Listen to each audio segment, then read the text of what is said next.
this can affect your relationships, the love relationships, it can affect your family relations, it can affect your working relations as well. Some people, because of stress, have to be given leave of time out. At the end of the day, when you're stressed, especially the chronic prolonged stresses, it now leads to depression and burnout. When you're depressed and when you're experiencing burnout, it becomes very difficult to connect with people as a human being. We are social beings, and when a stressor comes, especially the negative stresses, then it affects our ability to connect with fellow humans as a social person. So we end up losing relationships, and I like what they've already said, you get the energy, extra energy when you have stress. This is both positive and negative stress. It has to give you energy. When it's positive, the energy to study, the energy to transmit comes from the positive stress. When it's work that needs to be done, that energy has to come for you to be able to achieve that. So positive stress is good until now it becomes addictive. The same way they're talking about, also maybe you want to watch a movie, you want to do nature hikes and all that.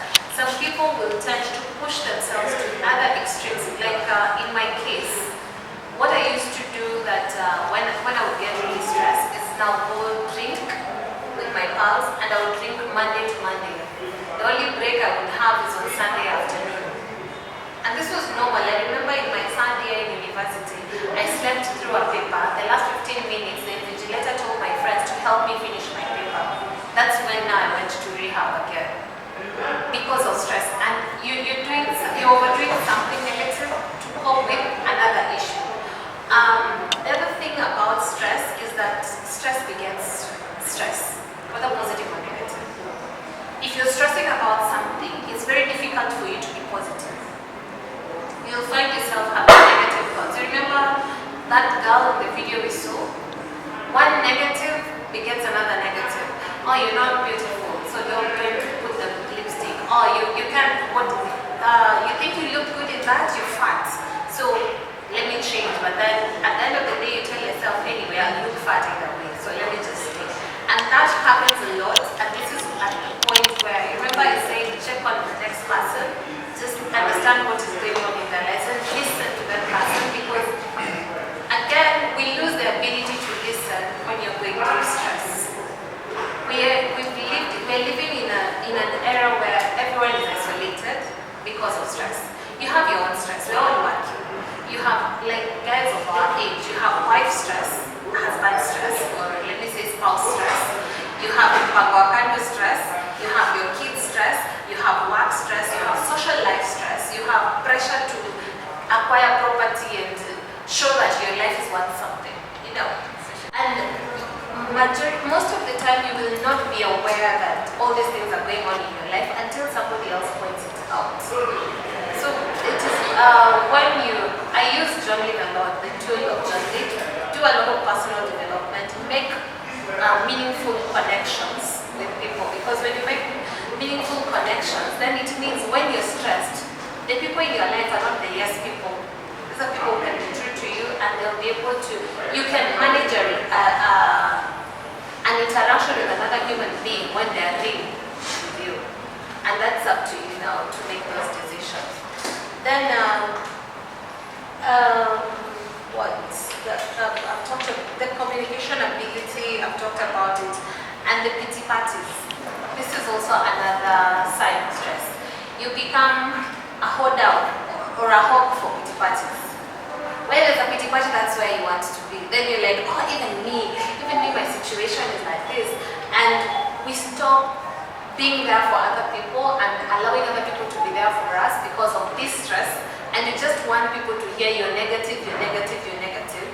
And this also drives people to want to be pitied because of their situation. And nobody has time to pity you. People can empathize with you, but if you continue doing your pity parties, at the end of the day, to be your pity party alone in your corner, nobody wants to associate with you. Remember isolation?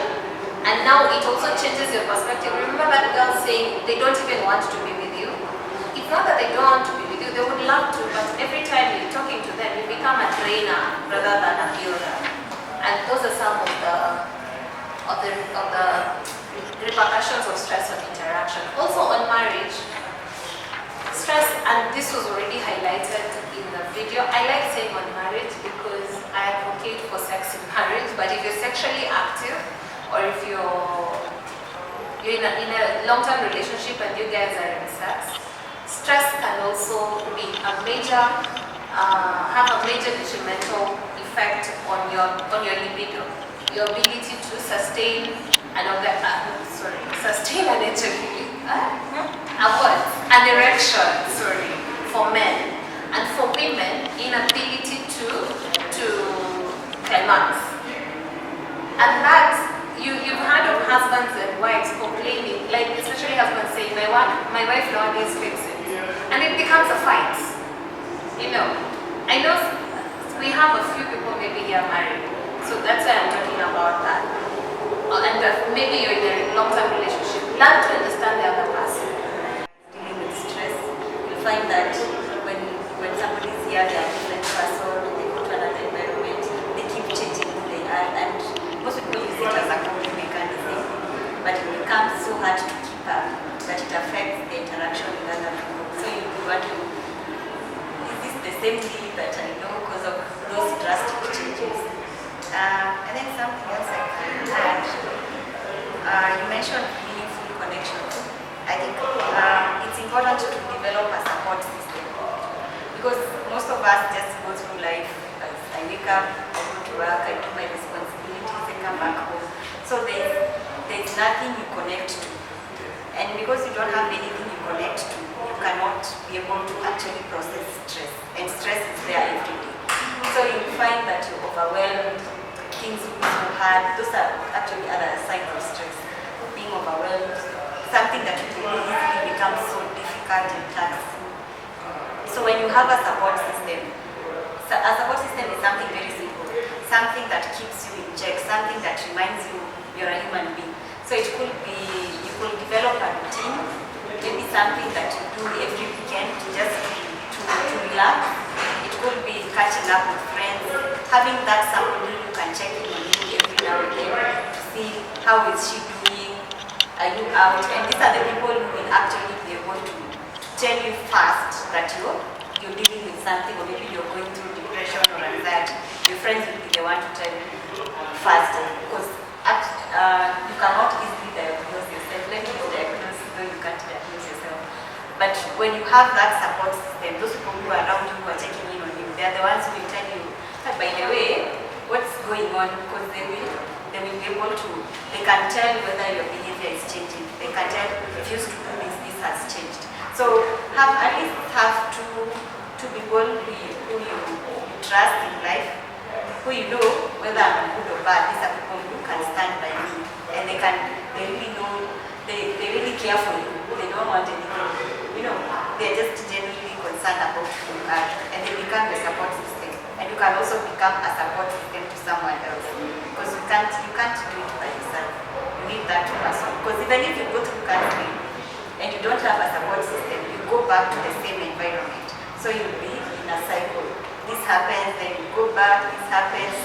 So you need that support system to make sure you are, like, you're coping, because stress is about coping. Just before we move on, the other thing that stress can do in terms of interactions with people, it reduces your ability to assess risk. There are things you will do that you've not fully assessed a risk, whether it's a business risk or a relationship risk or a financial risk. It reduces your ability to fully assess risk, and it also reduces your ability to trust. Most people who have gone through multiple traumatic experiences or constant stress become very distrustful over time. And also you become paranoid. Yes. So you'll be living thinking everyone is out to get you. It doesn't matter whether they have good intentions. That's why you need the support system. Because if you're paranoid, the person who cares, who truly cares about you, they'll be able to support you even as you're going through that phase. Because trust me, if you get to that level, you cannot even trust that person who is caring for you. And that's when you can get something. You've heard about schizophrenia? Yeah, you become so stressed until now it becomes schizophrenic. Even hearing things. You're hearing things, you're hearing people saying, I'm going to kill you. You are feeling things, you're seeing things.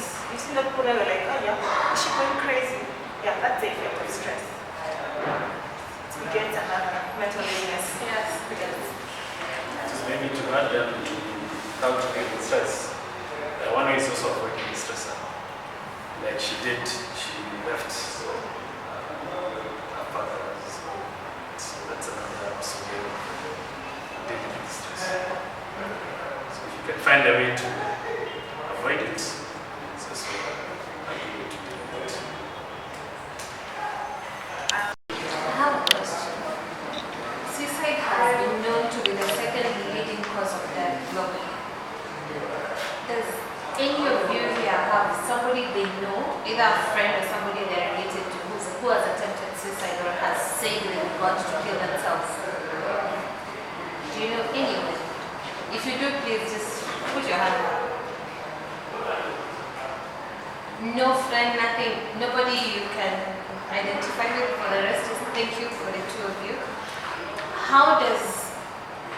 Did they attempt? Did they die? No. Okay. Did the person die? Just saying that. How does it make you feel as a person, knowing that there's something maybe you can do about it, and maybe you don't know how to save that life? Maybe. I lost a friend to suicide. I know some people have lost people to suicide, and there's something called survivor's guilt. Or if you've been in an accident, other people die and you survive, there's also that. And it's a very bad form of stress which could lead to a lot of other mental health. How did you cope with that? For me, the nature of what I do, I always try my best with the people around me to identify some of these issues. Because I work with the youth a lot. I've been a lecturer, I'm teaching in colleges, I'm a pastor. One of the things I do when I identify some erratic behavior in a young person, I always call them aside and we have a chat. So for me, I don't really say I can, sometimes you say I don't know what to do. Yeah. But the best thing is if you can see some erratic behavior in someone, just have a talk. Talking, I may not be professional counseling psychologist like my sister here, but there's some things we have learned over the years that you can be able to help someone just by listening. Yeah. So I do a lot of listening, and I seek people out. I don't wait for people to come and say I'm stressed. You can always tell. When you are lecturing, you can see performance, erratic attendance of classes, you can always see something. The victim happens to be someone who is journaling in campus. She's a student who does English literature at KU, and then she's so good in writing. So currently she has a problem at breast. So initially what I try to do is where she stays and where she is just like 10 shades. So if I notice anything weird, and even how we communicate a lot. So if she does a post on status, what can I do? The best thing for me is rush. Because at one point we were talking, and then the next thing I saw on WhatsApp status like the lights come to an end. Then we reacted, and then by the time we were reaching to the house, she had already taken the drugs and she had overdosed herself the day before. So it's rushed her at hospital and all that. So since from then, I've learned that whenever I see something weird with her, the best thing is yeah, because she has tried, so you never know the next thing. Although at some point she was once we took her to Madari, she stayed there for some months, but right now she's still recovering. Again, we have come up together some few people, and who happens to be poets and who happen to be artists. And we are coming up with a foundation. We are combining various forms of art. There's because for us as artists, one there is journaling and the poets is writing down. So we have come together, and the founder happens also to be a survivor. So those are some of the things that we are trying using. question because majority of people who deal with suicide survivors have to deal with anxiety. Remember we started with anxiety and we talked about the So also if you have an experience, I would recommend that you seek out support. If you constantly somebody who is ideating for suicide, you as the support person also are going through stress. So I would recommend for you to also get support for that. And also, I have him say that you check on their posts, something like that. Another thing you can be able to identify what someone is going to is what they post on social media. I know most people don't take it seriously, but if you really know somebody and you see what they are posting changes, or they are posting negative things, they are posting about ending their lives, such things can give you an indication that this person actually is dealing with something. It could be stress or even more than stress. It could be depression, it could be something. So don't take for granted what people post, because you'll think they're funny posts, but if you look keenly and see the thread of the consistent thing that they share, it tells you more about what this person is going through or thinking about. So I like that you check on their status. It's something very key, especially on status. On WhatsApp or on Facebook, what people put as their status really speaks a lot about their mental state. That's something on what you mentioned. What can stress me cannot necessarily stress. Some of you may be hearing from broken homes, There's someone who's like, okay, so what? My mom and dad are not together. Another one is like, it's everything. It's stressing him, all that. You see? Because we also have different personalities. I just want to highlight a story that happened just recently that I keep on looking at it and I'm like, gosh, my heart is bleeding. I'm very sorry if there's someone related to this lady who just passed the other day. I'm sorry for talking about that story here. But I look at that young man who actually did whatever he did. And like as I said, mental illness is so serious. You might think this guy is, why did he kill this girl? This person was going through some kind of stress, And you people in social media, I look at the reactions on social media, people are like, if someone rejects you, just accept it and move on.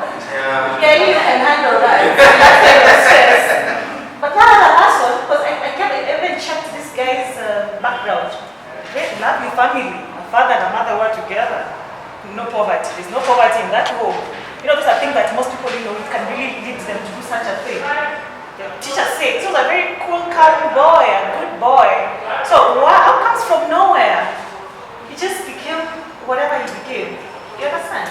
Don't underestimate stress. It can also happen to you. Even you one day can just wake up and do something crazy. And even if you'll be like, what? So the way you're saying that the way stress affects you, it's not affecting another person. You have to be very careful. And these are the stressors. You see, this is a failed relationship. I'm a rejection. That's a stressor. Rejection, that's another stressor. Rejection is a stressor. So if you are at this level also, you'll be like, you know what? So if this happens to me, how do I cope? Now, when I'm doing my therapies, I usually combine my counseling with spiritual aspect, okay? Because whatever you're seeing in the physical is actually happening in the spiritual realm. Because this is the work of the devil. You understand? He knows how to get into your head. Actually, mental illness starts with thinking. Once you think this way, you feel that way. Once you feel that way, you act this way. Okay? This is how the devil starts whispering to you. You see, you've been left. You're not good enough. Now you become angry. Then you have to act. I have to kill this person. You see how it works? Now, I usually tell people, learn to be virtuous. Okay? Learn to be a person of virtues. What are virtues in every situation? Is this right? Is this wrong? Is this right? Is this? I should come up with a whole journal that also has a whole list of virtues versus vices, just for personal development. For you to, even if you're not a spiritual person, you know in every situation I have to portray virtues. Okay, killing is a vice. So if it's always every day you're looking at it, killing is a vice. it kind of become part of you. Okay, that's okay. More than this place we are having. Because for us we are having this, we are being aware about the information, but there are other people in different places who don't have this information. So we need probably to put some structures in place so that everyone can get the information, because others may be coming from the counseling perspective, psychotherapy field. So, but there are those who from different angle or from different fields, and they don't have any information concerning stress. When you tell them about stress, they don't have a clear picture about the same. So if we break this information in a simpler language, when you say that when we discuss these issues, then it will reach to the people in an appropriate manner. I think that's what I can. In the community in different areas, and they have different programs and different meditation, different programs that you just All aspects of life, self-awareness, about relationships, of course, when we get them early when they're in high school or even lower, it helps in them getting to know about all these things. But then again, cannot be everywhere. So Improving how we cope in society. One is called work-hungry organization, which is aimed at using education and skills training to equip people with what they require just to have fighting chance, especially those who come from impoverished community. And the primary beneficiaries are mostly girls, but we have also boys in the program. As recent as 2 months ago, we started a boys program because this organization has 5 where we're advocating for education and safe spaces, especially in schools. And yeah, we're doing a lot of that. And this is a national NGO, so we can collaborate with any organizations in the country. But we're mostly in Uasin Gishu, Nandi, West Pokot, Baringo, and Turkana counties.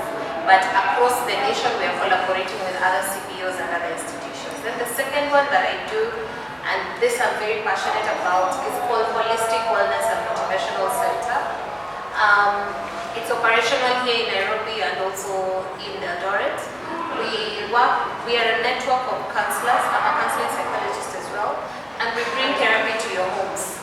So if you're too scared to go to the therapist, we come to your homes. I don't personally practice. I stopped practicing counseling because I found it very draining at the end of the day, and it was too demanding and limiting. But I have a network. Like, she's a professional. We connect, and it's a network. So you have a network of professionals who are there to support you. Also, we have holistic real talk forums, which are both virtual forums and physical forums. They happen here in Nairobi at Holy Family, and also we do them at holyfamily.ku, and we're also looking at other partners. We also work with schools just like you, and we go talk about mental health, and we have a whole 10-module of life skills areas where we're training the youth and training teenagers, and we have a behavior formation stage and we have a behavior change stage. I'm mostly a behavioral psychologist, so those are the areas. So the holistic real talk forums, we also provide online support. If you inbox us on Facebook, Instagram, or Twitter, wherever, we will respond with support. And if you need care or you need more information about a subject, then we connect you to a person who can do phone call therapy as well. And all this, the phone calls of course are not free, you'll be charged because we haven't found a toll-free number, but we're working on it. But in the meantime, at least we're doing our parts in our own small way to do that. And then also the other thing we have is called Suicidal Anonymous Support Groups, where if you know anyone who has gone through suicide and doesn't want to be public, I'm public with my story. It is not something, it's not an easy thing to tell people you've attempted suicide because people have a type of way or a certain way they look at you. But we are providing support support to anyone who has had suicidal ideation or has attempted and survived. We're providing support by creating support systems because once suicidal, always suicidal, same as alcohol. It is a form of coping mechanism. Okay. So those are the 3 platforms I'm using to advocate for mental health and create awareness. Hi again. Irene is my name. Well, she shared her story. One thing I'll tell you about healing, the healing process, is when you talk. It's when you talk about it. When you become for real. You'll never heal from whatever you're going through if you're not becoming real with yourself. That's why we have safe spaces. Where people can come and just talk and become real. Well, I don't blame you if you're not real. Because the society has also, let me just put it, the devil has made it sure that you don't get healing. So he makes sure he gets into people in form of gossip, gets into people in form of putting you down, he gets into people in form of I'm not sympathizing with you. You get how the devil works. So you'll be thinking, I want to heal, but you know what? I'm not going to talk because people are going to talk about me. Those words, by the way, that's how the devil works. So I always encourage people, everyone I have my talks, my therapy. Let's have love in our hearts. Let's feel other people. Okay. Let's sympathize with people. Okay. When you don't have that, you're not going to have a society. Okay. Girls, please let's be very good to our boy child. Let's not overuse them. Okay. Making them commit suicide and kill people. You understand the point? Yes. Even in marriage, why are you just leaving someone like that? You know, the person has a heart. You get, I don't care, you don't have money, I'm done with you. And guess what? That blood will follow even God is going to ask you about that. You understand? So let's have feelings, let's be real. So what do I do? Number one, I do a lot of training on personality types. But I do a 6-hour training, but I'm so interesting. I'll teach you for 6 hours. There's no way, you just going to sit there. Yeah, I do that a lot, so I get it. So I do this in schools, that is high school level, university, colleges level, corporate, even corporates. You'll be so surprised. Adults, 50-year, 60-year-olds, they're walking around, they don't even understand themselves. They don't know their children, they don't know their spouses. Then when you teach them about personality traits, they're like, oh, okay. So that's why I'm like this. So that's why my spouse is like, that's why this kid is always like this. Something called personality traits. And I use the classical examples, the choleric, the melancholies, the sanguines, and the phlegmatics. I'm actually a choleric melancholy, I'm not a sanguine. Okay, so I teach people about personality types because number one, you have to be self-aware. The personality goes with everything. Your attitude, your interests, your career choice, your everything. So you have to learn to understand yourself. Some of you are in bad careers because you do not understand yourself. Your 30s, your 40s, you're there in this job, you're like, but me, I don't think I fit. Then stress comes, another stress. That stress, you're going to take that stress at home, in your family. Start beating your wife, beating your children. Stress. If you are happy, lack of self-awareness. You made wrong choices because you're not aware about yourself. Okay? So I do that a lot in these places I've told you. And also I'm doing this because of my background. I also have a background and I saw where the problem is. So it actually took an initiative just to go and educate people about this. So number two, I find group therapy is very effective. You know? There's this program called Mirror Images, where people come just to talk about their issues. If you feel wounded, you know the meaning of wounded? You're feeling hurt. You people, you look so nice here, but inside you, you're hurting. It can be a relationship, it can be jobs, it can be your... And I know, you look here, you're smiling, you're not really people. When she's asking to ask questions, you just sit there and you have issues. And answers are here. So if people come there and talk, in fact, those group therapists, you think you're going through issues. Then you start hearing about issues, then you feel like, let me just take the number because I don't know how this person is handling all that. So we get people come and talk about issues. And most people, their issues stem from childhood issues. You get a 60-year-old still saying, oh, my mom did not do this to me. Oh, my father did not do this to me. My father did this, he left me or did not raise me. Oh, my husband is doing this. Oh, that child, or what? They come there. In fact, people come from that program 1 week. It's a 1 week program. From 7 to 5. You go there and you become another person. And it's actually, it's marrying now the behavioral, the therapy, the psychology bit, and now spirituality.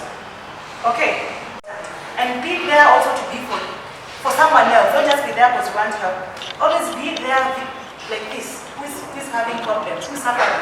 This man, maybe it's marital problems. You know, for us who are older, even these young people, they get married so early nowadays. You get. Be on the lookout. The knowledge you get everywhere. You say this knowledge I can help this young sister or this young brother. Yes, that's it. And now these questions you're waiting. Where are they? We came here to get questions. I think I can also add, just bring people and talk about these things because there's so many things that we are doing. So identifying the different topics and just starting a conversation and understanding the topic further. And also we started a school program, so right now we are going into schools and running a school club where we go every week and talk to the children, teenagers. Our target is the teenagers who start from 12 years to 19. So we go to the school and we have a continuous program. So we teach as we give them exercises to do, to give them time to internalize this topic. So we combine life skills and sexually productive health so that the children become self-aware and have coping mechanisms. Actually, stress is one of the topics that we cover. And so that they become self-aware early and they become resilient, if I can say that. Because these things will not go away. 20 years down the line, somebody will still be talking about stress. But if you have the capability to deal with it, then you're in a better position than somebody who doesn't have a coping mechanism. Yeah, and we are very active on social media. We have a blog where we create awareness.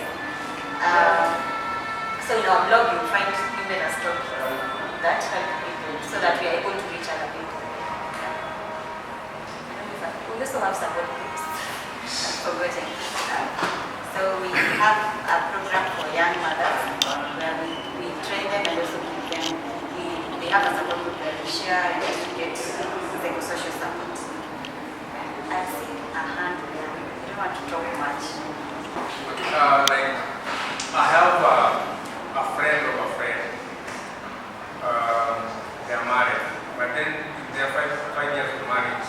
They haven't had a child. So whenever she gets new friends, like say she gets a new friend, and this friend gets married, they get a child, she detaches from this friend. And it's a coping mechanism.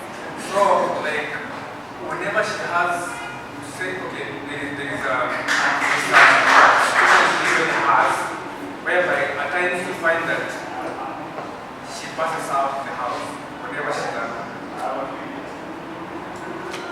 So, like, I was asking, a person like this one, or a friend like this one, okay, actually, personally, this same friend, presently she doesn't have the closeness she used to have because she also had a child. So it's like the same friend has detached from her. I have reached. And all people around her, like the fellow teachers who is cooking. I cannot say they are her friends currently, but they used to be her friends because it's like she has detached from most of them. They barely know what goes on in her life because she doesn't encourage them to be around her. Most times she's alone and doesn't want to talk to these people whom she used to call friends. So, like such a friend, how do you help her? And is detaching, yes, yeah, because of the issues she's been through. If what I'm asking is, you people as a parents, do you think that when someone does not keep friends, the support, whatever you say, is it an issue related to stress or something? Yes, it is, and relation as one of the stressors. When somebody is going through a situation and they're not experiencing the breakthrough that they want to experience, and everybody else around them, you remember the misconceptions and perceptions that we have, then we start seeing the other people as enemies rather than friends. Now, because she's, remember the PT parties I also mentioned? People want to associate with people who are going through similar situations with them, and especially if they have not fully come to terms with what they are going through. Your solution to your, by the way, maneuver and map out the problems. So what I would recommend for such a friend first is for her to truly sit down, and maybe she's worrying about her situation. And anxiety has also been proven as one of the ways of the causes of infertility, temporary infertility. So until she gets tested or her spouse gets tested, you can't really say they're infertile, right? So she needs to be more aware of what the problem really is, and then come to terms with it herself. Until she can come to terms, she cannot sustain other relationships, and it is not the fault of everybody else around her that they're having babies. God blessed us all to have babies, and if not, then that's your portion. You need to be able to take it up and cope with it, but with support. If she is sidelining people, then I usually say this: when I'm going through tough times, I push my friends away. But I have two good friends, just two. No matter how hard I push them, they will come to my door, knock and not leave, morning till 9 p.m. And they're like, Lily, can you just come in and take a cup of water there? The minute I open the door, they will not leave. You know, that's why we're talking about the support systems, but the solution has to start with her. She has to come to terms, she has to fully understand her situation. Is it just a matter of anxiety that she cannot get pregnant and she feels bad when other friends get pregnant, and maybe she's thinking they cannot understand her situation because she's been married for longer than them? Because there's that aspect. There are so many aspects that it could be, and because counseling is not a matter of shoulda, wouldas and coulda, wouldas, then it's a matter of identifying factual information so that she can be able to process the stress and again be able to build bridges with her friends. Maybe you can add. Probably she's being victimized. Somebody has victimized her somewhere. Yeah, somewhere. I don't know. You're just hypothetical. So when one, even if it's just one person who has victimized her or has kept pointing out that how come you're not getting babies? How come? It doesn't have to be victimization, but constant reminder of this is not happening. We are waiting, maybe it's the parents or something, we are waiting for a grandchild, they're not coming. So that constant reminder makes them feel, I don't want to associate with anyone, because the moment I associate with anyone, they're going to remind me of my situation. So the best way to deal with it is to block them away and make sure these people never get to ask me about this. So it could be somewhere I'm really suspecting somebody has victimized her, because if she was getting support with her situation, it should find it easy to even talk about it. But since she's not getting any form of support, she'll keep not wanting people to get close to her.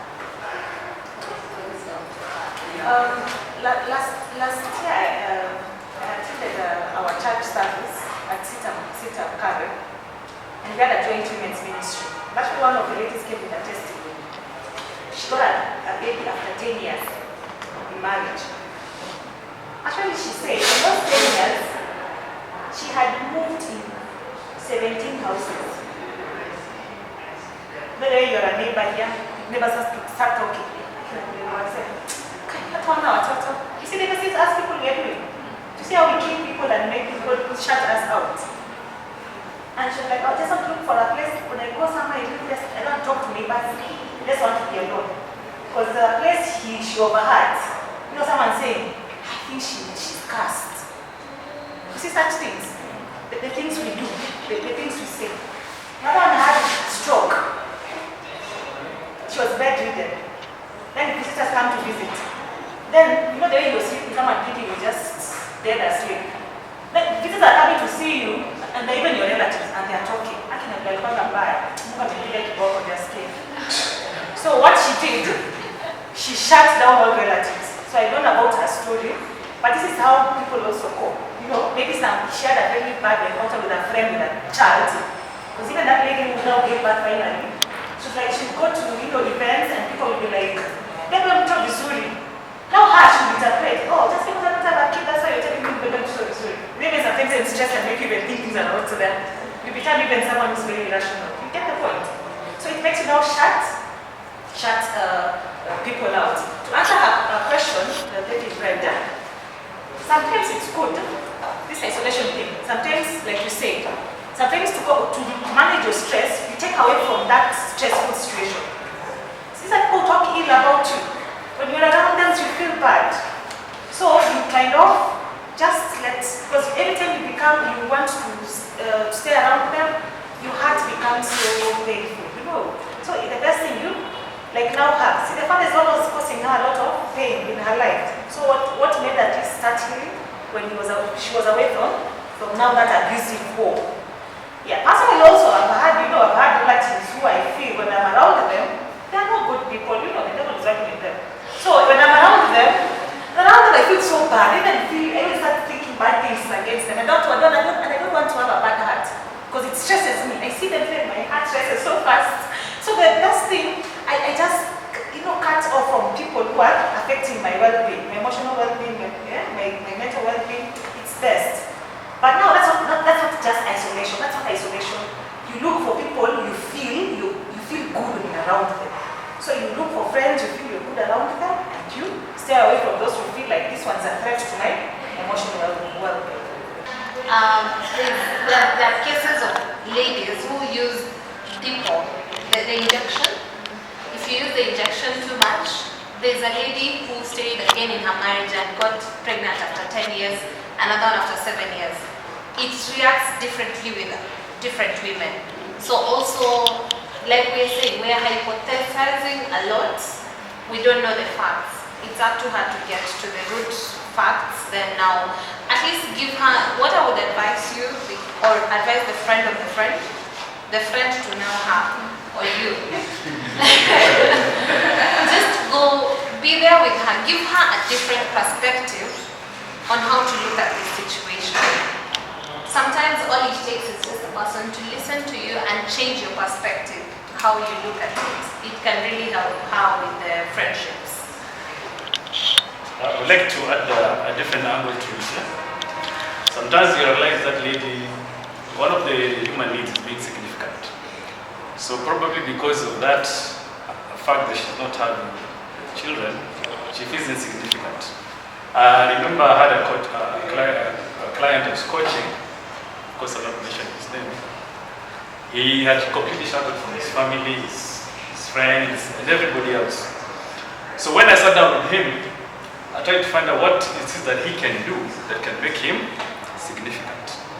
So he identified the thing that he knew if he did it, and he succeeded, he'll be significant. And we worked through 6 sessions. After the 6th session, the mother called me. The mother lives out of the country. She called me and said, "What did you do to my son?" So sometimes it's just about finding what she can do to make herself significant, so that all these other lack of children does not seem that significant to her. So sometimes you can look at that also perspective. Then what can she do that she can stand out, that can give her that self-worth, self-confidence, that kind of thing. Teach that forgiveness. I'm telling you, forgiveness. Maintain respect. Yes. Because you say spirituality, what God tells you, your parents, you have to honor your father and mother, not to honor another who is good. A father and mother who is a child, a father and mother who is crazy, you have to honor. So you have to understand life is not about prayer. Life is about challenges, okay? So it's up to you now to understand now, you know what? This is a stress that is coming here. How am I going to deal with it according to my personality, my strengths, and the knowledge of God? That one must not be away. Knowledge of God.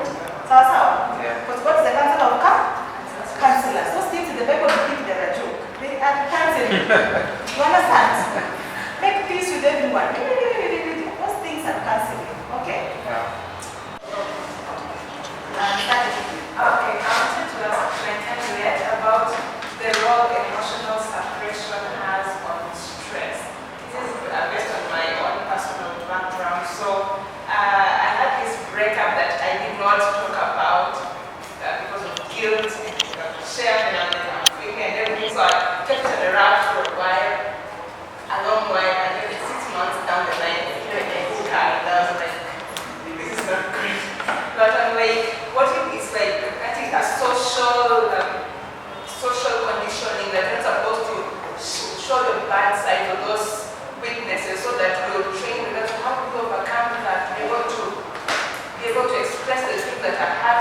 without looking big or off.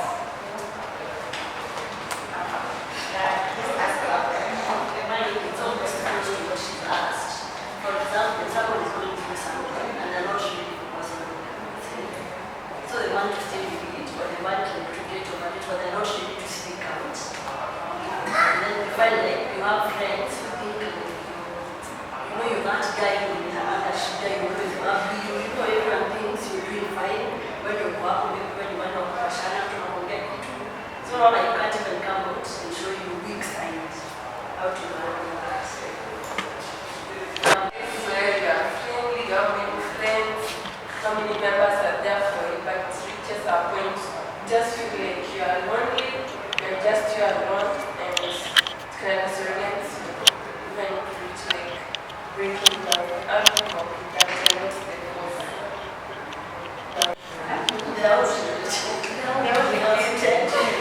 Because I'm getting the aspect of not showing your influence. But has some something a bit different. There's a different aspect where somebody is feeling alone and first. Ladies first. Any questions so that we just finish at once? So that we can finish. That's why I told them to ask for the women to say the other hand. Okay, sawa. Ama nimefungia mtu mwingine. You okay? Okay, we take those ones as them. And also give your final comments as you answer the questions so that we can resolve. From what I understand is you already know you have an issue. So assuming you have a headache or something, you need to go and look for a solution. But if you go to see a doctor for any other illness, for instance, the doctor wouldn't know what is ailing you. You have to speak out. So speaking out is not a sign of it's not a sign of weakness. It's actually a sign of strength because you are accepting that you have a problem and you're seeking a solution. Because if you're not seeking a solution, where exactly will you end up? Okay. So it's good to speak out. And what Irina said, there are those safe places where you can go and speak out. Sometimes, some friends, there is issues. I've gone through the same. You have an issue, you speak to somebody you think is a very, very close friend.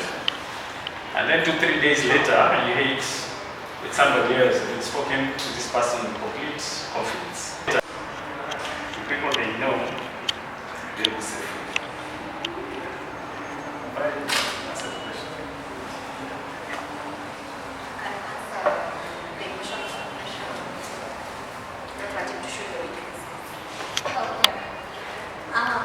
Sometimes, because of what the society has become, when you show any sign of weakness, you become a victim.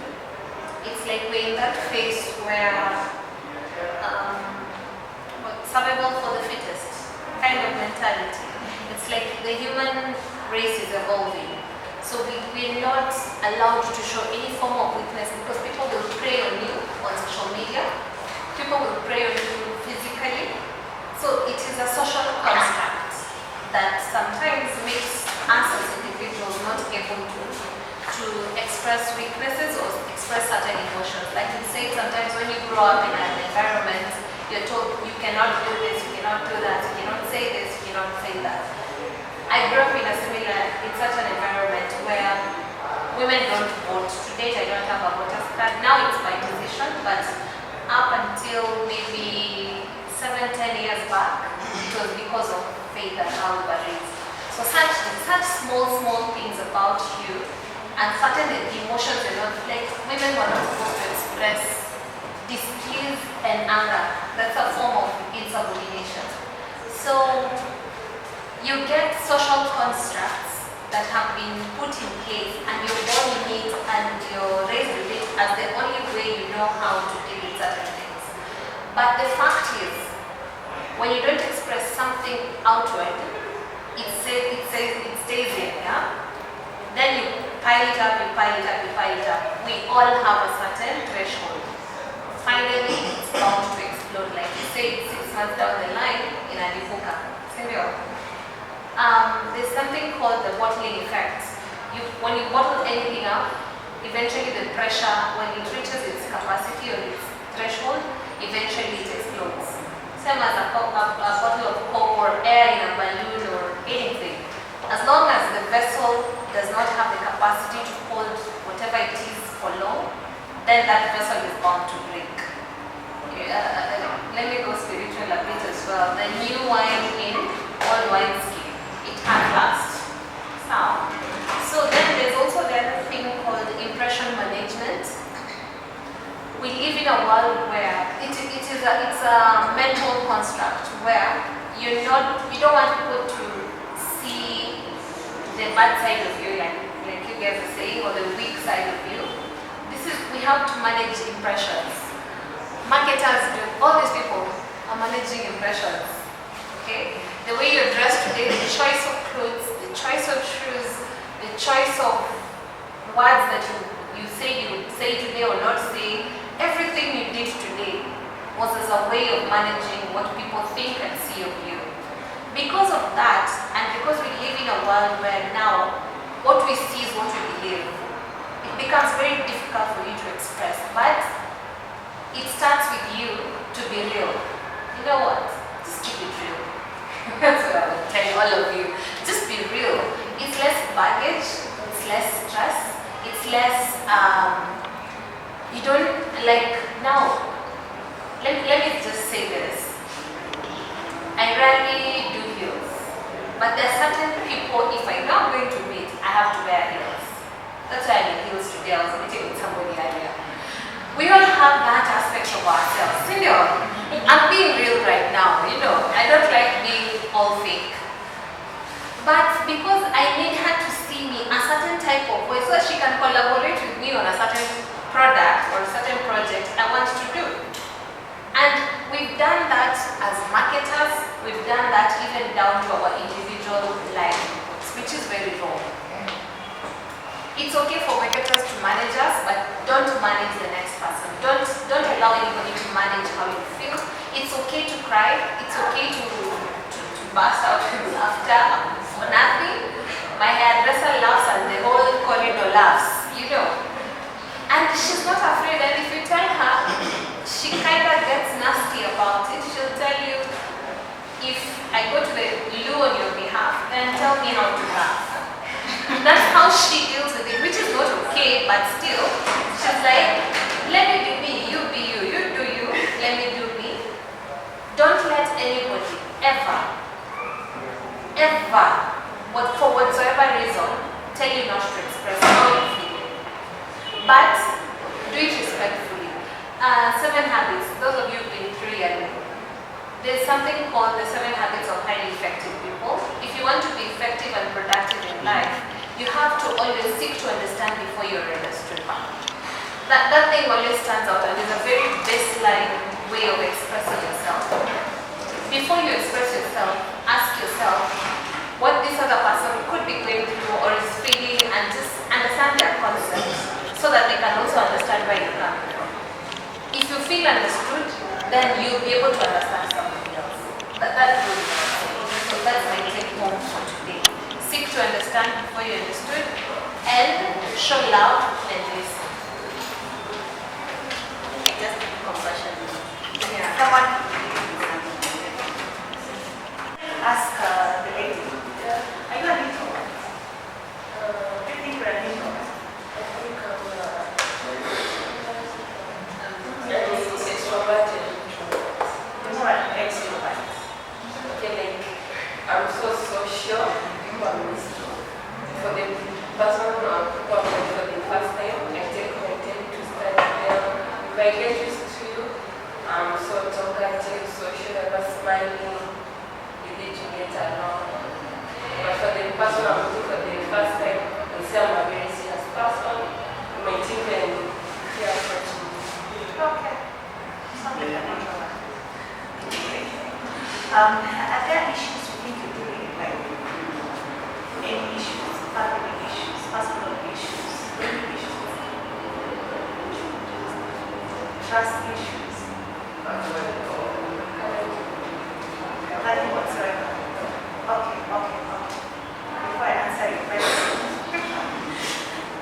Number one about therapy, counseling, you have to be real. You understand? Real. You have to be real. Very real. When I went to personal counseling, I went to some Wazungus. Right there, I was like, you know what? Ask people should just become Wazungus. You should be like Wazungus. Real people.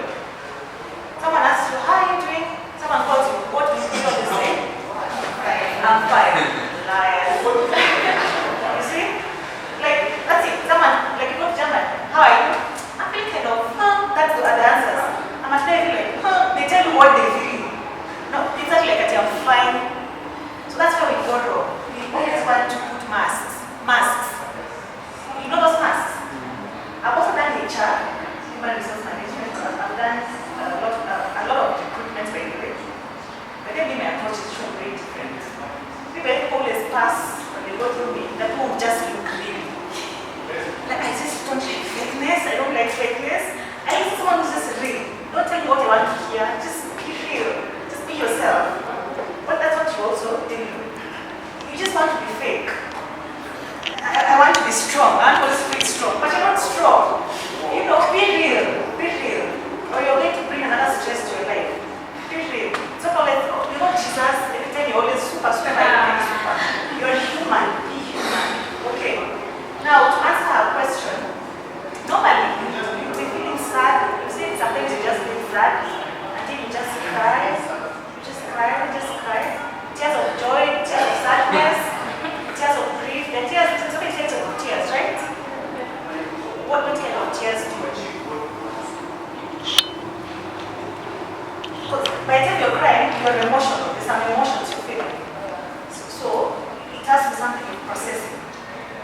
I think for that when it was actually feeling lonely, this went to have a circle of friends, but then looking at my friends, I'm like, are these true friends surrounding them, cutting them down and feeling, I'm just lonely.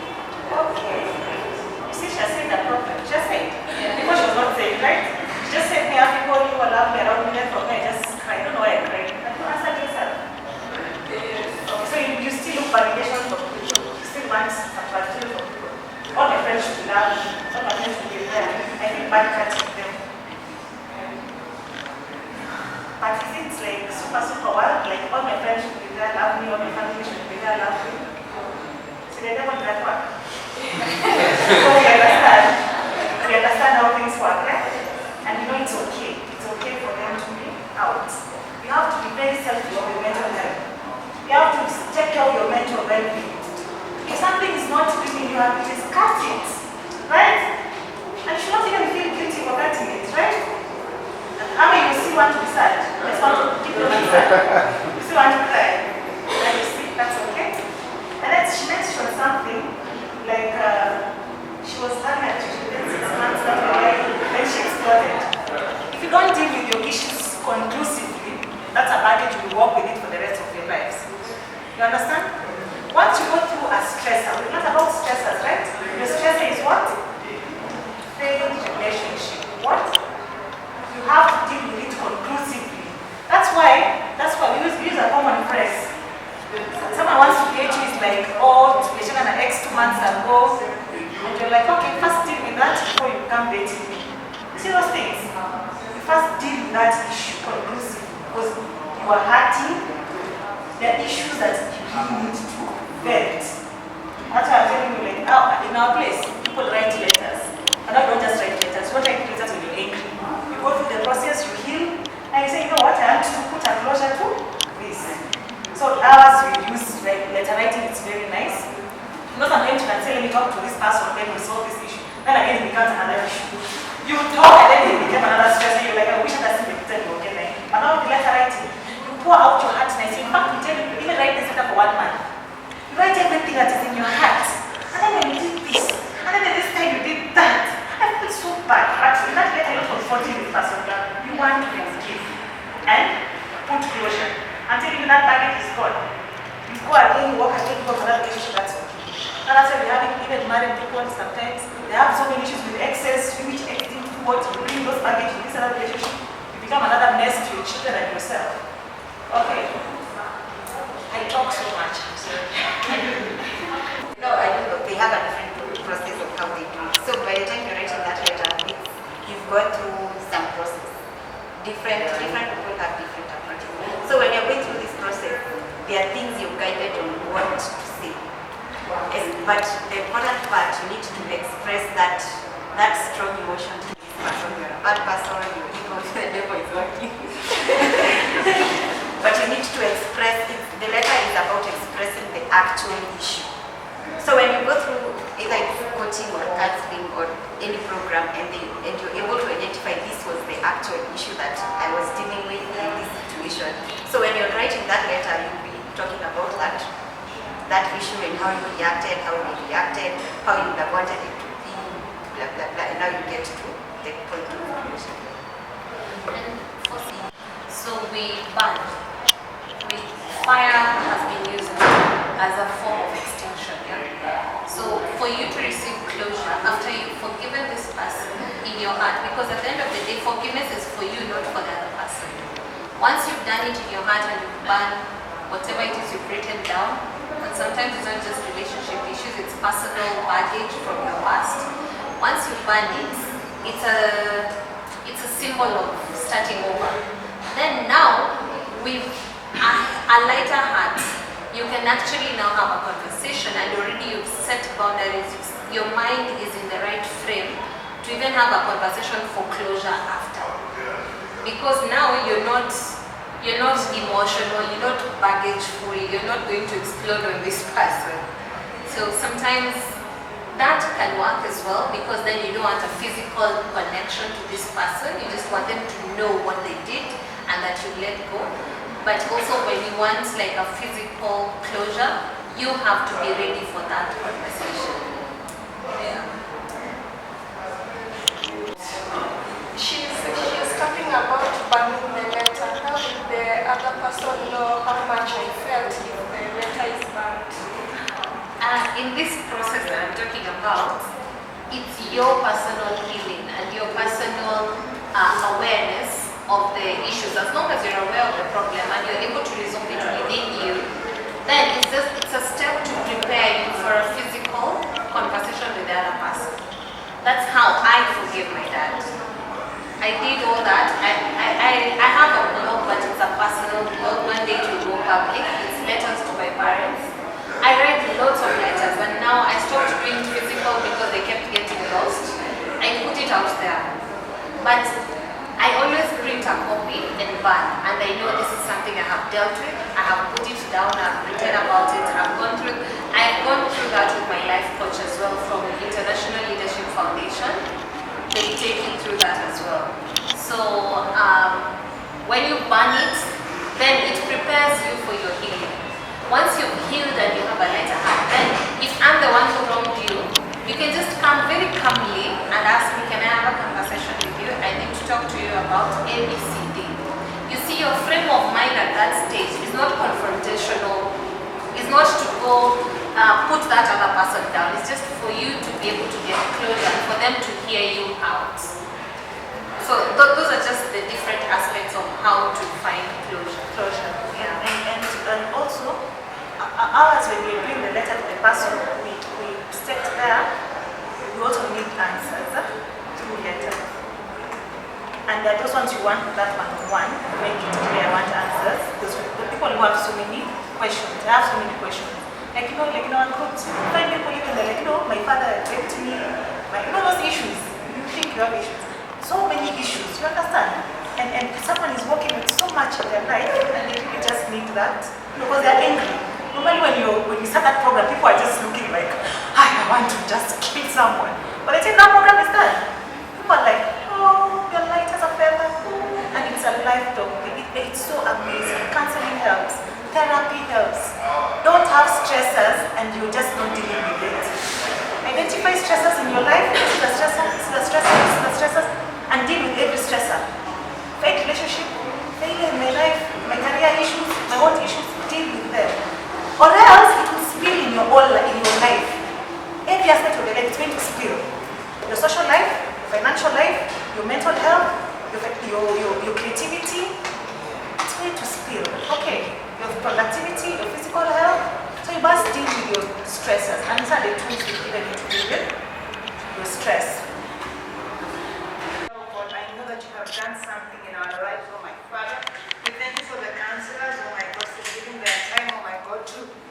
us and discuss issues of life, oh my Father, and give us perspective and wisdom, oh my Father. How I pray that you will bless them, oh God, and expand their territory. Father, for everyone who has entered this room, my Father, I pray, may you cover them with the blood of Jesus. May you give them a sound mind, oh God, and wisdom, oh my Father, and empower us, oh God, to change this generation by having sound wisdom, oh God, to counsel others, oh my Father, the way you're helping us. We thank you and we bless